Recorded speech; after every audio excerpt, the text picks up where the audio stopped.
welcome back to the Don't Mom Alone podcast. I'm your host, Heather McFadden, and this is the place where I get to walk alongside you and connect you with people and resources so you know that you don't mom alone. And in this episode number 407, I'm welcoming back to the show my friend, Cari Trotter.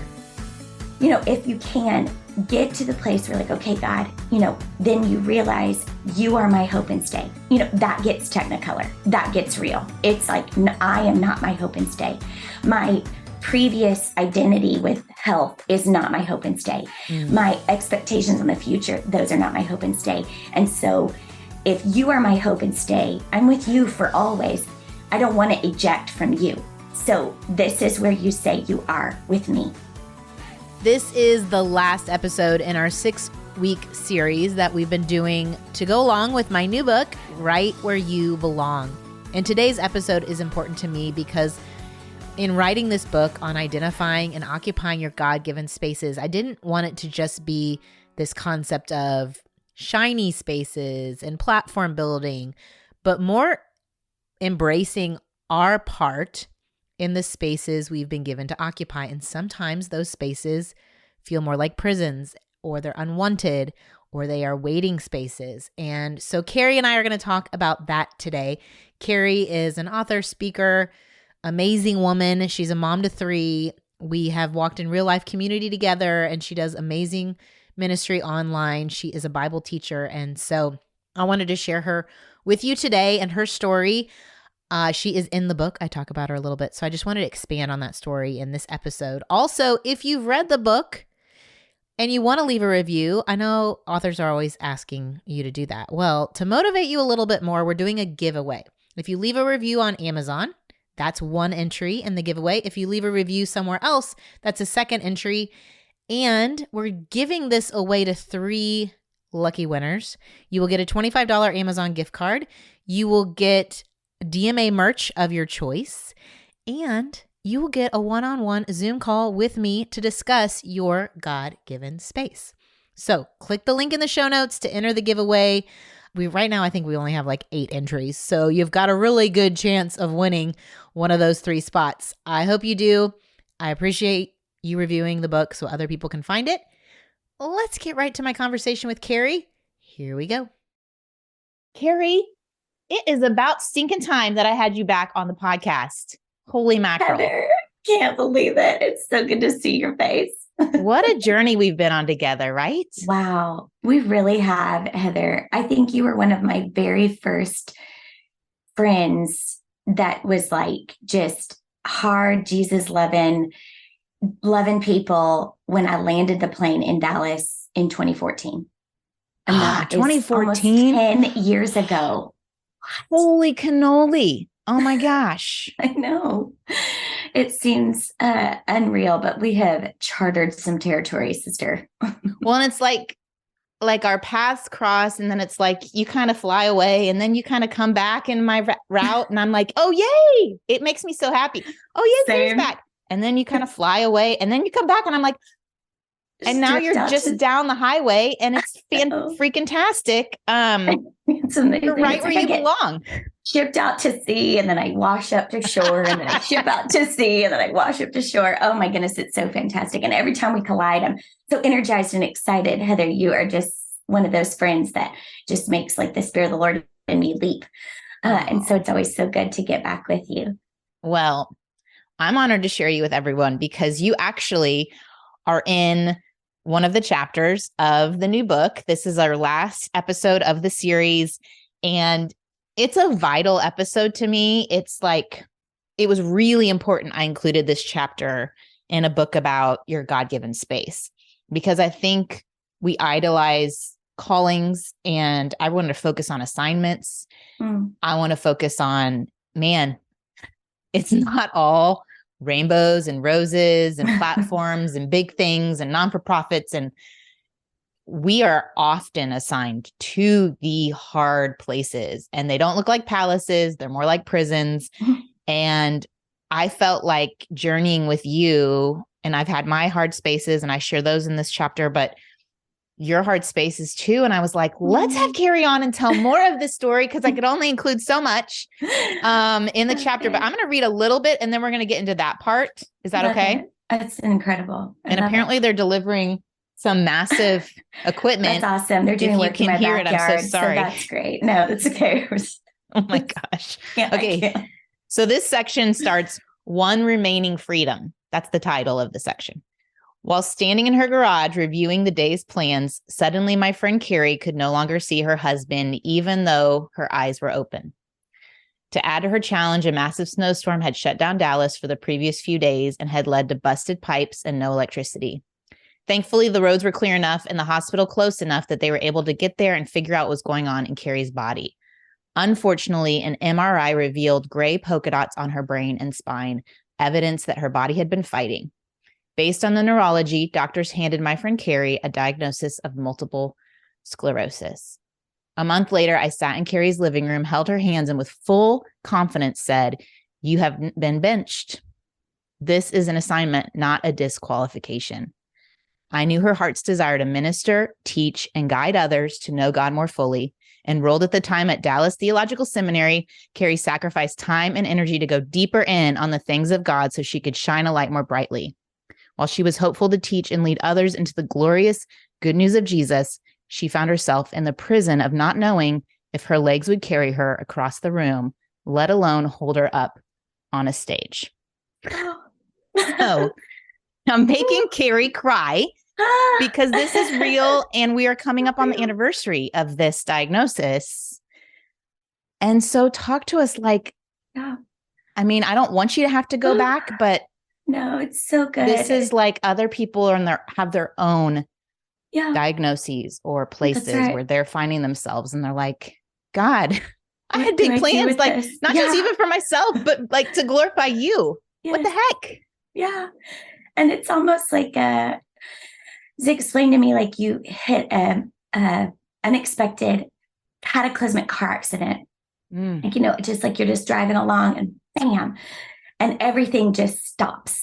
The whole world stops. Our plans stop, your ideas, your expectations, everything is just bam, it just stops. I remember too, and then you're immediately ushered into the cycles of grief. I mean, instantaneously, because then comes in waves as there's greater revelation to the cost of whatever it is that's happening to you. And then it's and the tears come because we've rolled past it was actually February 19th was the day I had what in multiple sclerosis world would be called an exacerbation, or basically like it's a perfect storm for your nerves. Everything just explodes. It's a lot of times women my age have just turned 43. But at that point, it's a lot of times that's kind of how it's discovered. It's hard to diagnose multiple sclerosis. I want to go back a little bit just for those under the umbrella of autoimmune that could be listening, because I feel like that's a huge part of my newfound community, which, we can get into, but I mean, it's part of one of your boundary lines. We've been talking about boundary lines is now you are in this space of autoimmune peeps. That's right. Yeah. In Psalm 16, the Lord draws my lot lines. I mean, He holds my lot secure, and this is my lot. Yep. And indicating a beautiful inheritance, like this is what He had for me. And so, it's so difficult, and people walk so often with bizarre body symptoms and things that are happening to them. And I'm not immune from that. That was happening to me. However, I was not categorizing with multiple sclerosis up to February 19th. Our family had been through a lot of other situations causing extreme stress, and there were different variables to our life at that time.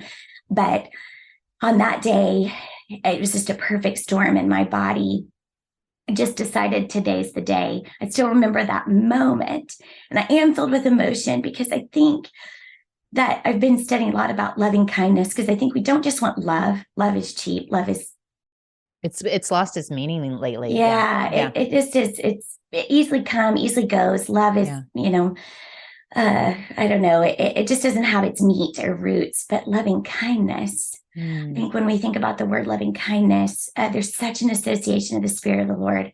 And I can still remember that moment. It was a moment. It wasn't a second. It wasn't an instant even. It was a moment. I can still remember standing in front of my husband, and my body had been in pain. But as women, we just discount. Oh, it's just this. Oh, it's just that. Oh, it's Snowmageddon. Oh, I mean, it literally was like the world shut COVID. down, but it's ours. Also, I know it's your birthday. It's like 2 of your kids' birthdays. And we all know what this is.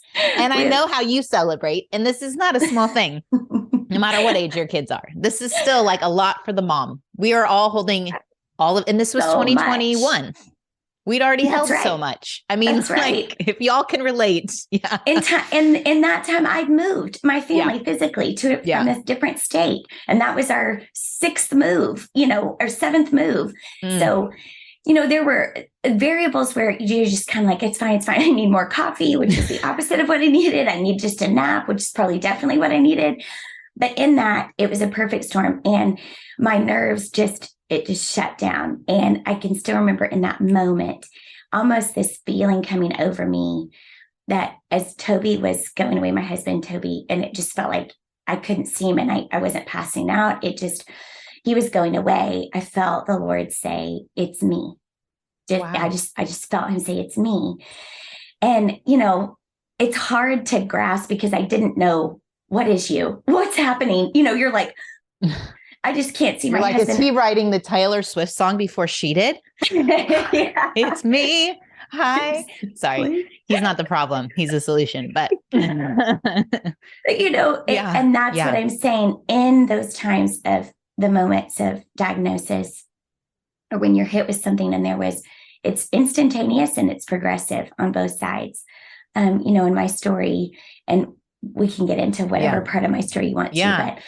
Well, I just think the reality is, and I want whoever's listening to think about this, like, what hard space have you been assigned to right now? And it could be life is going great all over here with you and your career, and maybe even your marriage is great, but then you have this kid and this one issue with this kid or this parent or this sibling or a friend. And it's like that hard space. I want you to lean into it. And I think what I recognized is when I looked at the Bible and the examples of, Joseph being sold into slavery, and how did he respond to being in prison after being falsely accused by Potiphar's wife? And he used his gifts right where he was. And that was how God delivered him. And then Victor Frankl, have you heard of him? Yes.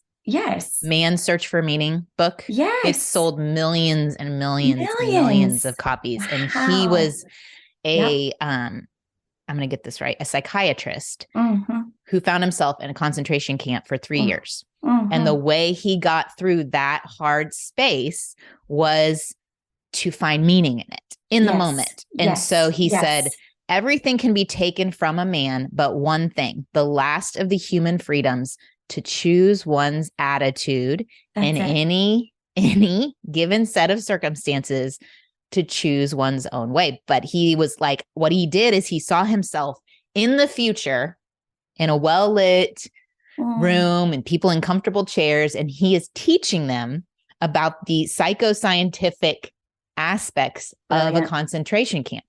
And so then he became the study, like he's studying himself. He's studying all that's going on with the people around him as if he's taking information for this future lecture. And it's like even Israel and their led us, into Babylon. How did they respond? How are they instructed to respond? And my own story, how was I expected to respond? And I feel like God said, how often do we try to plan our escape? Oh, yes. Instead of wait for his deliverance. It's exactly, yes.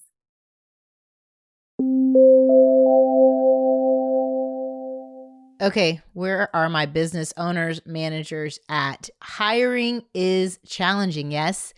Do you love a challenge? Also, yes, but you need a hiring partner that can help you rise to the challenge. You need Indeed, because Indeed is the hiring platform where you can attract, interview, and hire all in one place instead of spending hours on multiple job sites searching for candidates with the right skills. Indeed is a powerful hiring tool that can help you do it all. They streamline the hiring with powerful tools that find you matched candidates. They have Instant Match, where over 80% of employers get quality candidates whose resume on Indeed matches their job description the moment they sponsor a job. And stick around for an exciting code so that you can sponsor a job. Because one of the things I love about Indeed, they have everything right where you need it. They have all of these assessments. They have an ability that when a candidate, you invite them to apply, they're going to be 3 times more likely to apply to your job than candidates who only see it in a search. So that invitation is key to getting the match that you need. Even better, Indeed is the only job site where you only pay for applications that meet your must-have requirements. So join more than 3 million businesses worldwide that use Indeed to hire great talent fast. This is the exciting part. Start hiring now with a $75 sponsored job credit to upgrade your job post at Indeed.com/DMA. This offer is only good for a limited time. So claim your $75 credit now at Indeed.com/DMA for Don't Mom Alone. Indeed.com/DMA. Terms and conditions apply. Need to hire? You need Indeed.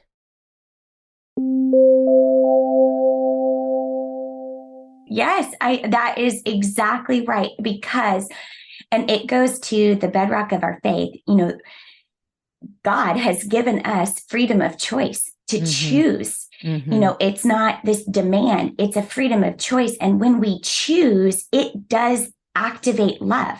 And like I said, it activates loving kindness as opposed to almost like this military expectation. And I do believe, especially those, and I love the examples you used, Joseph in particular, that was not by choice. He didn't choose his circumstances. And more often than not, everything you just touched on, no matter what circumstance, and no one is immune from this, right?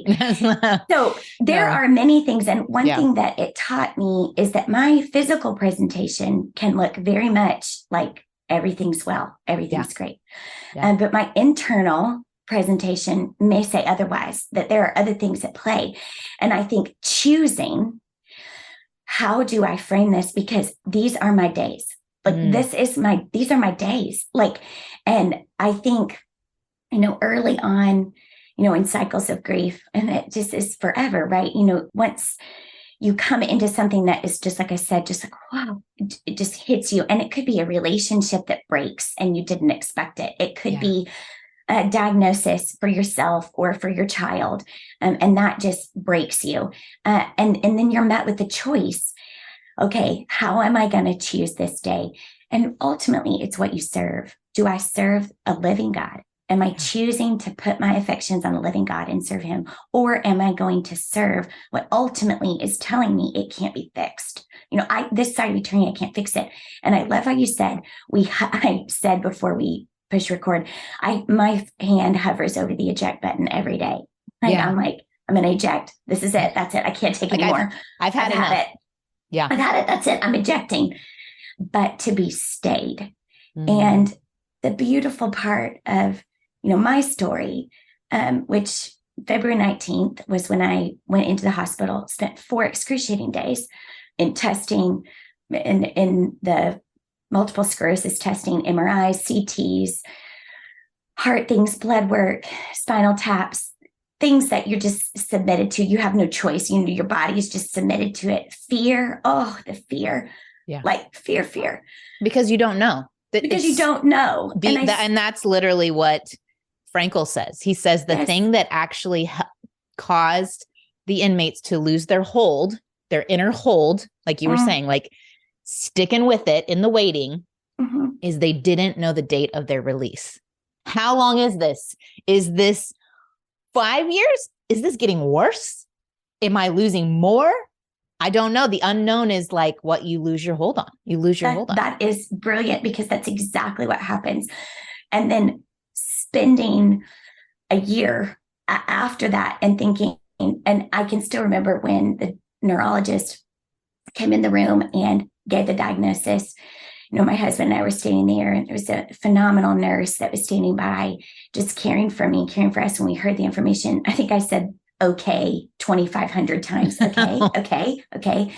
Because there's lots of imagination. I could go even beyond multiple sclerosis, so I was like, let's stop there. I just want to stop there. But my husband's first question was, okay, but if she does what you tell her to do, it will go away. And the debilitating part of autoimmune and the autoimmune community is no. And I still remember hearing him say no. And it was like, it just felt like, it was like another gunshot. It's yes. Gunshot for the diagnosis, gunshot. It's not going away. It's going away. Yeah. So it's reframing your whole life. And the liberating part of that is if you can situate your heart, and it takes supernatural strength. It is not in my flesh. It is not we cannot do this. No. But if you can offer, okay, God, whoa, I can't even understand this, because it changes everything, and immediately you go to the end of the story. I'm a 6 on the Enneagram. So immediately it's like, I'm planning for every scenario, everything, every red string I could possibly turn, blah, blah, blah, blah, blah. But, if you can get to the place where okay, God, then you realize you are my hope and stay. That gets technicolor. That gets real. It's like, I am not my hope and stay. My previous identity with health is not my hope and stay. My expectations on the future, those are not my hope and stay. And so if you are my hope and stay, I'm with you for always. So I don't want to eject from you. So this is where you say you are with me. So this is where I am. And it doesn't, people would ask me, and we'll get to that place in my story. We're coming up on March 3rd, which experienced. I got another thing to read about that. Okay. It's crazy. Yes. Yeah. So I want you to get to that. I want to tell something, a practical tip in that you are my hope. You are my stay. What is the thing that you do every day? Still a practice to find that grounding in him.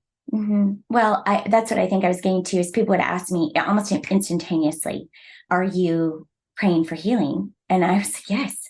Are you crazy? Yes. Every single day I'm praying for healing.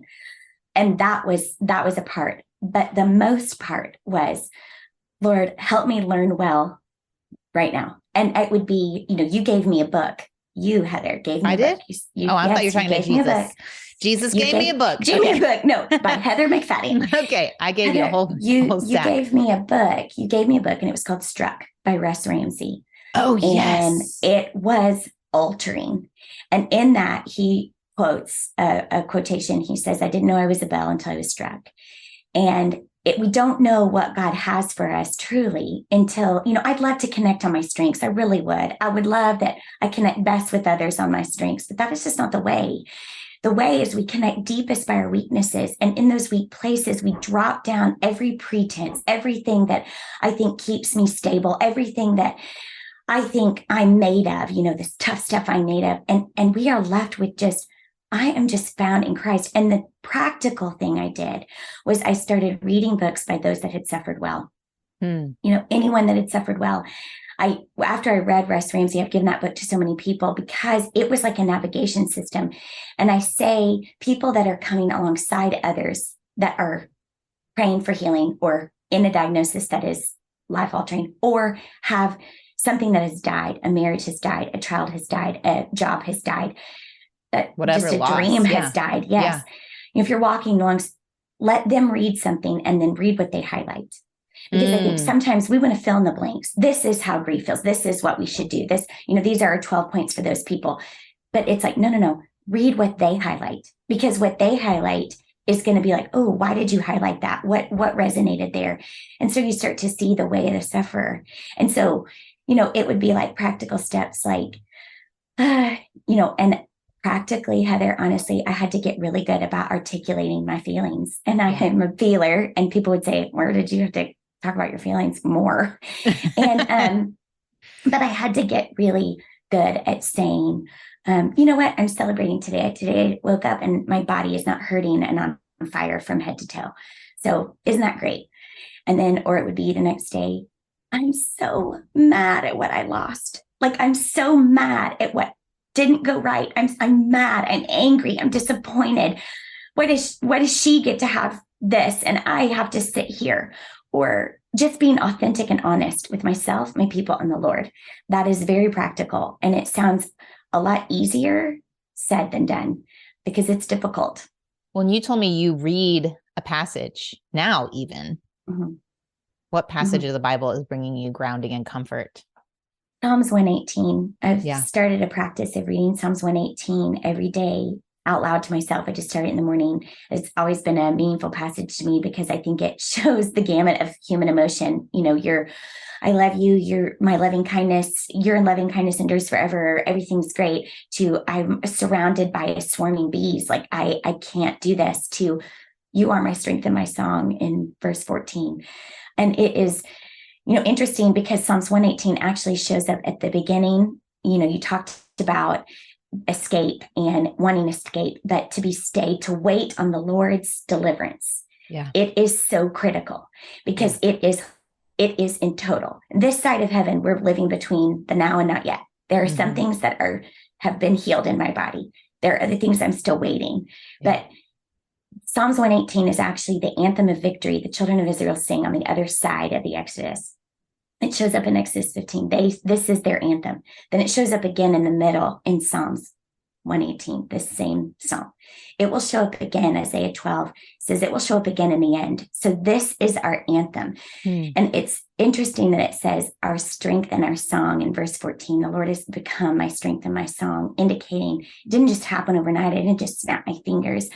It's just something that in our darkest moments where it's like, I can't do this anymore. I can't be isolated in this pain. I can't be alone anymore. Sometimes we're not alone. I've never been alone, but it is lonely. There are lonely places we walk. And in that loneliness, I think that's where we say, do not leave me. Become my strength and my song, which ultimately in original language means my strong song. Yeah. So it is not just separate things. It is a unified piece that he becomes our strong song. So I say it to myself every morning, regardless of what I'm walking through, and I'm just fumbling mess most days, but just Lord, be my strength and my song, be my strong song at the beginning, in the middle, and be the strong song at the end.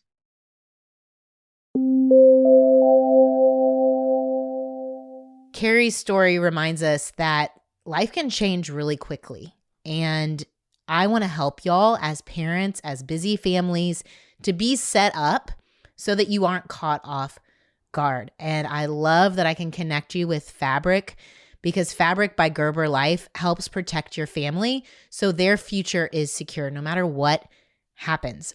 Fabric was designed by parents for parents to help you get a high quality, surprisingly affordable term life insurance policy in less than 10 minutes. Fabric's new lower prices could mean potentially significant savings over other providers with great quality policies like $1 million in coverage for less than $1 a day. Life insurance can have a bad rap for being complicated, but Fabric makes it easy to apply with its seamless digital experience. It's all online, on your own time. If you need extra support, they have licensed insurance agents to answer your questions along the way. It takes less than 10 minutes to apply, see your quote, and then personalize your quote to fit your family's needs. You could be offered coverage instantly with no health exam required. Fabric has partnered with Gerber Life, trusted by millions of families like yours for over 50 years. They have a 30-day money-back guarantee, so you can cancel at any time. Fabric was specifically designed to give parents like you affordable term life insurance, plus wills, access to college savings funds, and more, all in one easy online experience. Protect your family today with Fabric by Gerber Life. Get your personalized quote in seconds at meetfabric.com/DMA. That's meetfabric.com/DMA. MEET fabric.com/DMA. Policies insured by Western Southern Life Assurance Company. Not available in certain states. Prices subject to underwriting and health questions.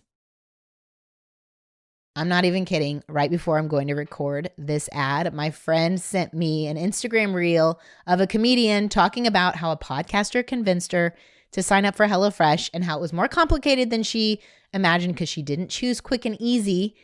And in the end, she ended up loving the food. Here's why I love HelloFresh and why I pay with my own cash dollars every week. On Saturdays, my box arrives and I know that I have 4 meals I can feed my family without thinking. I don't have to plan with the grocery store list, getting all the ingredients or this last minute, oh my gosh, I forgot to get X, Y, and Z for the recipe. I also am loving that everything tastes good and that it's healthy. HelloFresh. These ingredients, the reason it might take you a little longer is you're actually chopping vegetables that came from the farm less than 7 days before. So you're getting really good food that you're feeding your family, and that can help with your mom guilt a little bit, how we're always feeling guilt about something. I love that I'm feeding them great food that they really love. My mom was in town recently, and so I didn't have to worry about what am I going to cook my mom for dinner. I picked out some HelloFresh meals. She loved them to the point that she's like, I think I'm going to sign up. I'm going to get the 2-person meal so that I can even use it a second night, cook once, eat twice. I want to help you guys out. I want to help you because you save money. It is cheaper than grocery shopping and 25% cheaper than getting takeout. Can I get an amen? Because that's what we're going to do last minute if we don't have a plan. I'm speaking for myself. So go to HelloFresh.com/DMA16. Use that code DMA16 and you're going to get 16 free meals plus free shipping. HelloFresh.com/DMA16. Use the code DMA16 for 16 free meals plus free shipping. And hopefully you'll agree with me that I've found HelloFresh to be America's #1 meal kit.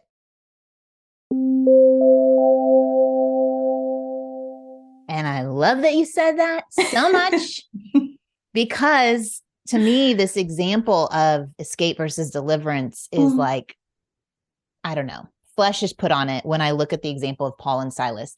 They were in a literal prison. It says their feet are in shackles, which means they're not getting up to go to the bathroom, which means they're going to the bathroom on themselves in the innermost cell, which means no windows. And I was like, and how did they respond? With their strong song? Girl. Because they had an audience. It said the prisoners were listening. You have an audience, even if it feels lonely. That's right. You have an audience, and it's not a stage, and you haven't been invited to speak at the greatest Christian conference, but you have an audience. Who are the people? And how are you choosing the strength in his song? Because here's the deal.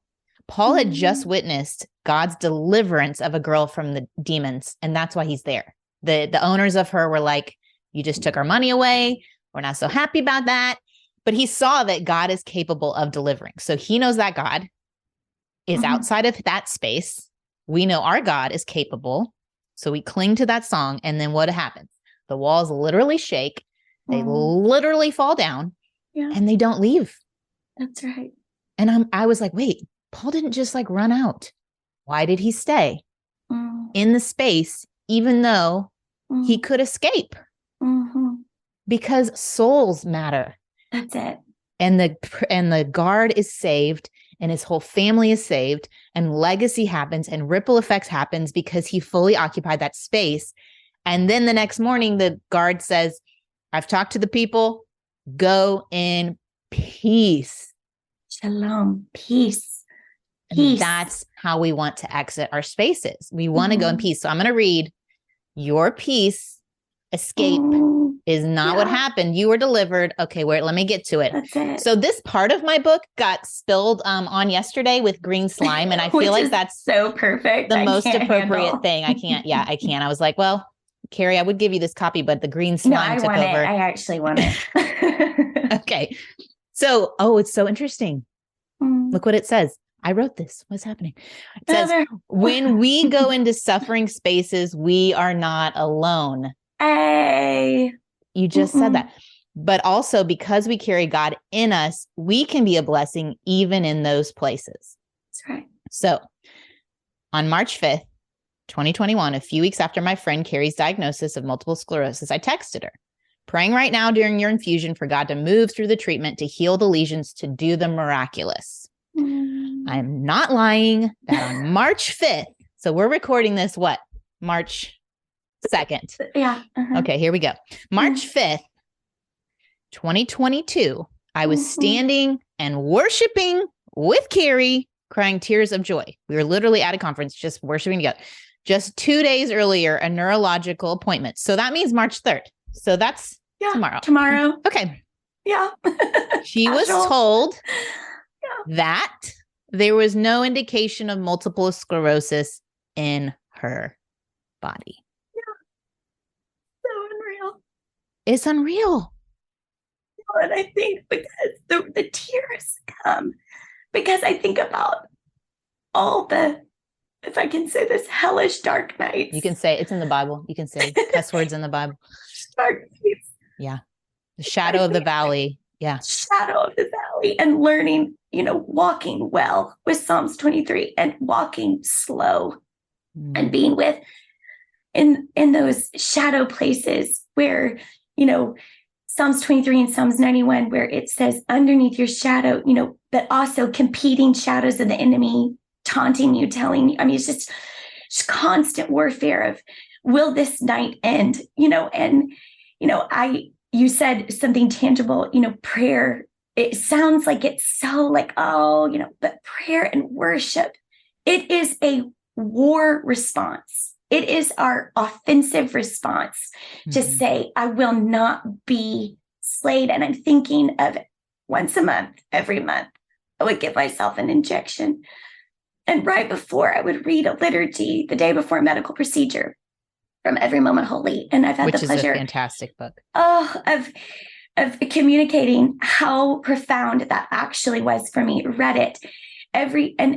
People would say, what would you do that? We would do that. And we would all, as a family unit, read that, not knowing, like, no matter what, this is changing me. It's changing my family. It's helping me know you better. And so then to go on, it was immediate. It was an immediate miracle, meaning immediately it was like, oh my, immediate miracle. And then it's been progressive, establishing the goodness of that miracle, which I think is almost like what you mean when you go in peace. Like that's where it's like you continue to walk with the Lord. You don't hit the eject, like you just get, I just want freedom. I just want out of this. I just want to stop. Yes, that can be real. But when we are stayed with the Lord, even albeit imperfect, we get to see the goodness of the Lord in the land of the living based on peace. He is our peace, our strong song, our hope and our stay. And so, but then the goodness of it was the sovereignty and just the order, the way it ordered itself, that on March 3rd, the Lord would have known, that happened. And then 2 days later, he knew already. I was already planning to be with friends in sickness, even, if I was in sickness. Yeah. But to be with my people and to praise through a dark night and then to praise into a bright day, there is and to do it the Lord's way. I'm kind of, you're so right. You're like, go in peace doesn't necessarily mean, and now you're no longer suffering. You're just going. It. Going is an active verb. That's it. You're continuing on your way from one space to another, but maybe you're still going in the suffering. Paul didn't stop being imprisoned. He didn't stop being persecuted for his faith. He's just going now with the peace of the Lord. Strengthened. With the peace of the Lord. Yes. More content to know the Lord does come through. Like you cannot, it's like an indestructible feeling. Like there are lots of things that are not the same yesterday, today, and forever. Yeah. But that sounds like a cliched Christian thing, but to those that are listening that have walked through the hell of a dark night or are walking through the hell of a dark night and you question it, you're like, God, you mentioned going to seminary or whatever. And the purpose, a lot of that, I feel like the Lord keeping me in those for apologetics and evangelism is because of Cari Trotter. You have to sit and be like, no, this is what I believe and why I believe it. Because those dark nights, that's what they do. Because then it's tested through fire, tested through hell, tested through dark. And on the other side of it, it's almost like you hold this incredible capacity for compassion. And you have a propensity for forgiveness because you're like, I can't believe I've been alleviated this. And so the little things that used to matter, they just don't matter so much, and you want to help other people be stayed at their position, stayed at their assignment, and you yourself understand better You said the audience. My audience is largely like my children and my friends and my people. Yeah. But the value of seeing transformation happen life on life, it's indestructible to my heart. And if we each did that, God's not asking us to do more than that. That's it. He's not saying, will you please gather 10,000 followers so that my name can be great? If that's what he assigns you, great. But he's not saying that's what I need from you. I need you to be faithful where you are with what I'm giving you in the hard and the good. And it goes right back to Deuteronomy 6:5 always for me, Heather. And I've said this to you a million times, but to love the Lord my God with all my heart, with all my soul, with all my might, regardless of the thresholds I walk through, whether that mean complete joy and celebration and all positive blessing, all that abundance, or if it means walking through the threshold of hell and being like, okay, wow. So my role right now is to love the Lord my God with all my heart, with all my soul, with all my might. And I love how Psalms 118 goes for 4 verses. It says something, and it says, for his loving kindness is everlasting. To know that his loving kindness back to me is far greater than anything I could ever give him. It is everlasting. Well, and it's that I hear the word all. Love the Lord your God with all. So if it's all my mind, when I'm in those places and my mind is filled with fear, it's like, I've got to call out that fear. I've got to reconcile it. I've got to talk to God about it like David does, so that I make space for the all to be filled with the loving kindness. Like, I can't be holding both. They will come. We're humans. We are still humans. But to do that internal work, like you were saying, and spend energy there on, wow, what is distracting or pulling or filling where love for God could be filling? It takes trust. You have to trust. You have to trust that God he's stabilizing me. I have to trust that in my being stayed with the position that God has given me, or being stayed in whatever it is, that there is peace on the other side, or there's peace within it. There's peace around it. I think it's more profound, I think, than we understand. But if we are able, and just real boots on the ground kind of like idea it is just having a collection of people, like 3 to 5 people that, whether you see them every day or not, I feel like you're one of my people that sits at my wisdom table. And I've talked about that I can just say, hey, this is the real, and that's it. And you could be really honest, whether you see them every day or not, deep calls to deep, there's this spiritual connection, and it's praying, and there's being honest with yourself and honest with the Lord about where you are. And he is so faithful. He really is. There is no temptation that has overtaken us if we are his, and that means the temptation to be, I have to release my hand from joy in order to hold a hand with grief. I can hold grief and joy at the same time. And there is no temptation that will, but it takes me being honest with myself and honest with the Lord and honest with my people and honest in prayer, I think, in order to be stayed in the assignment God has given me. Well, I'm honored to get to share you. Can you tell everybody where they can find you? We'll put the links in the show notes, but just like a quick, if they want to keep learning and growing and becoming with you. Yes. Yes. Oh, that's so great. Well, I hop on Instagram. I love sharing real life on Instagram and saying all the words, Cari.Trotter, but then also at CariTrotter.com. I keep it real simple. And there's lots of links that you can follow on my website where you can join subscriptions and follow along at different places I'll be. But really, my prayer for your listeners today is just that they feel a tangible presence of the Lord in loving kindness today, and that where they are is super valuable, wherever that is, whether it's speaking to thousands and thousands or speaking to 2, that is so, so very valuable. And I really love and respect them for where they are. Yes. I love and respect you, Heather McFadden. They haven't been benched. They haven't been, they're just assigned. This is it. You're not missing anything. Well, thank you, Cari. Thank you, Heather. The moon of you and the world and all of the things, the celestial things. I love you, Heather McFadden. I'm saying I love you. Thanks, y'all, for joining me in this 6-week series that's gone along with my book, Right Where You Belong. I hope it's been an encouragement to you to hear various stories of different spaces that my friends have been assigned, and I hope you've resonated with some of these stories. If you are in a suffering space, I want you to know that you're not alone. I know we say that a lot, but I also recently read a verse that's super familiar. It was pretty much on every Christmas card this last year. It's Romans 15:13, and I wanted to start my prayer time with it. Lord, I pray that whoever is listening, I pray that you, the God of hope, would fill them with abundant joy, not Pollyanna joy, but your joy that comes from your Spirit and your peace that can oftentimes not make sense in our circumstances, so that they would be so full of joy and so full of peace that can only be explained by you, that by the power of the Holy Spirit, they can abound in hope. And that hope is endurance and comfort that you provide, Lord. Endurance to keep going, grace moments by moment, and comfort because you don't want what's happening, like the pain. You grieve, Lord. I know you grieve with us and that your heart aches at the brokenness in this world.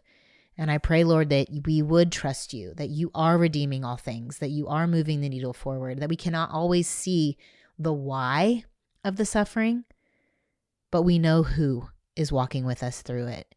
And I pray, Lord, that we would lean more on what our response is than trying to use mental energy to figure out why this is happening or to blame you when you could be the one healing and sustaining us through it. And so I pray for whoever's listening and is in that space, whether it's with their kids or their family or their work or their job loss or whatever it is, Lord, that you would be their ever-present help, comfort, sustainer. In Jesus' name, amen. I know that Cari's words and the scripture that she shared is comforting you too. I pray that you connect with her and that you are continue to be encouraged by her. I will meet you back here next week. We're getting back into parenting a little bit more. I think I'm going to do something a little unique this summer. It's not officially in stone, but it would help me. We always do a summer of mentorship. If you have a specific parenting issue that you can summarize in a short little clip, call my phone number, 972-246-8699, and leave me a message that we may use in our Summer of Mentorship series. We'll use your little clip, and then possibly I will have a mentor respond to your need. So the number again is 972-246-8699. You call it, you'll hear a message from me. And then when you record something like you would if you called a friend and you left a voicemail, I get it. I get that little voice message and we can save it and we can use it in an upcoming episode. So, all right, y'all. Thanks for joining me today. I'll see you next year. I'll see you back here next week. Adios. I hope you enjoyed this episode of the Don't Mom Alone podcast. If you're wanting to connect with more people and more resources to help remind you that you're not alone, head over to don'tmomalone.com. That's where you'll also find show notes with any links mentioned by our guests. Most importantly, I want you to know the good news, the great news that you're not alone because God has promised to always be with you. With faith in Jesus Christ, the one who died for you and rose again, Jesus said when he left, he was going to leave a helper, a comforter, to be with us. God in us. Moms, that's superpower. So while you're washing dishes at your kitchen sink, while you're driving to and from work, while you're feeding that baby late into the night, while you're cleaning sticky floors, God promises to be just as present with you as when you're worshiping in a church pew. As it says in Zephaniah 3:17, the Lord your God is with you. He is mighty to save. He takes great delight in you. He will quiet you with his love, and he will rejoice over you with singing. Now that's good news. Have a great day.